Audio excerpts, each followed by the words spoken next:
Welcome to How to Cook That. I'm Reardon, and today we're making a chocolate book. Now this is like a box of chocolates but much more fun. Firstly, for our cover, take your milk chocolate, and I like to melt it in the microwave. So 30 seconds stir, 30 seconds stir, and then once it's starting to melt, 15 seconds stir, and repeat that until it's melted. Then pour that onto some non-stick baking paper. You could use foil here if you don't have non-stick paper, and then spread it out to a rectangle in the size that you want your book cover to be, if you imagine it being opened flat, and think about the width of the spine here as well. You must be using real chocolate for this, so check your ingredients and check it has cocoa butter in it. And we don't want to temper it, we just want to melt it. We're relying on it not setting firm at room temperature, we want it to be soft. Bang the tray on the bench to get rid of any air bubbles, and then just leave that to one side at room temperature, and because it's not tempered it is going to take ages to set, so we can start working on our pages.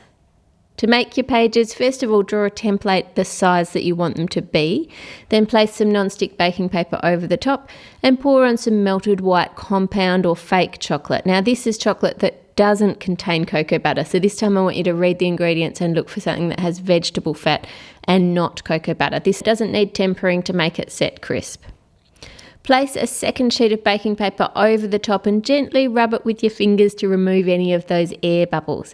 And then peel off the top sheet so you end up with two thin pages. And you're going to need to jiggle them around a bit to smooth them out. For two of these pages before they set, I'm going to add some strawberry powder. And I found these freeze-dried strawberries in the supermarket, and I've just crushed them up in their packet to make a powder. And then sprinkle it over the top and tip it around to make sure you've got some all over it. Once they're starting to set, use the template that you made to cut them to the right size. Then continue to make more pages in exactly the same way, but keep the others plain. And when they're actually setting, you might need to place another sheet of baking paper over the top and then a book or something flat to keep them from curling up. We want to keep them completely flat. And then trim them all up to the right size, and I'm going to make 14 pages altogether. Now for the fun part, adding some fillings. Take one of the sheets and spread it with your chosen filling. On this one, I'm using dulce de leche, and the recipe for that is on the channel. Spread it out thinly, leaving a plain border on 3 of the edges so that we don't have heaps of it oozing out of our book. We just want to see the white chocolate on the edge. Then place another sheet on top. Next, I'm using some white chocolate vanilla ganache, which is one of my favourite pages in this book. And for ideas and recipes and fillings that you can use, the chocolate truffles recipe videos will help you the most. If you link through the channel at the end of this video, then you'll find them all there under the chocolate playlist. Spread it out and get your second sheet and put it on top so you end up with 2 pages stuck together like this. Repeat that with your other fillings. This one is a spiced dark chocolate ganache. You can use as many flavours as you like. Now back to our cover. That should be about ready by now. Take one of your pages and use it to mark how big you want the cover to be. Make it a bit bigger than the pages, and remember to leave room for the spine in the middle. Because this chocolate is not tempered, it will still be very soft. So cut it and then scrape off the excess.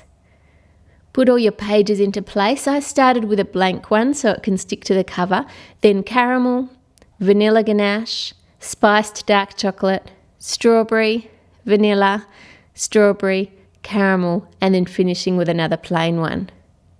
Now you can lift up your cover using the baking paper and wrap it around your pages just like the cover of a book. Now I'm not fusing the pages together at the spine because I want people to be able to just take out individual pages. If you want it all fused together, you could add some melted tempered chocolate or some compound chocolate down the spine to keep it all together. Slide the whole thing onto something flat and place it in the freezer for around 10 minutes. This is so it firms up enough so that we can peel that paper off. Take it out of the freezer and have your serving platter ready.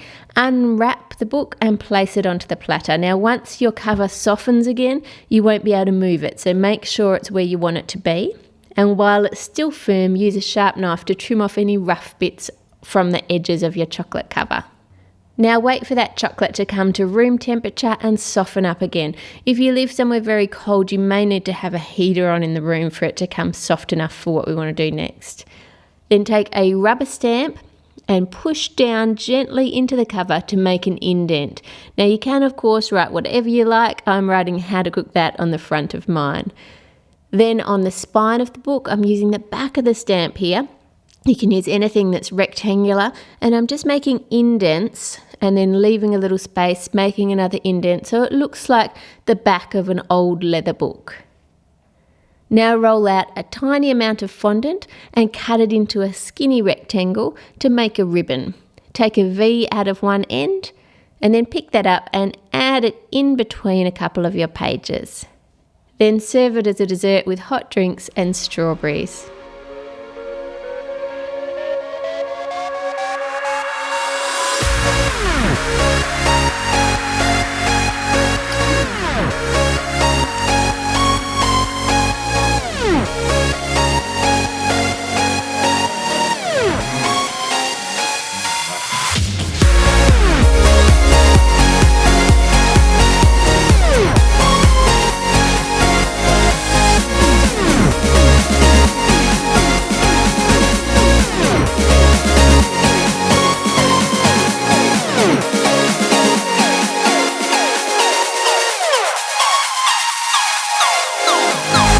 Click on the links below to share the video, and if you haven't already, click on the subscribe button and subscribe to How to Cook That. There's a new chocolate cake or dessert recipe for you every week.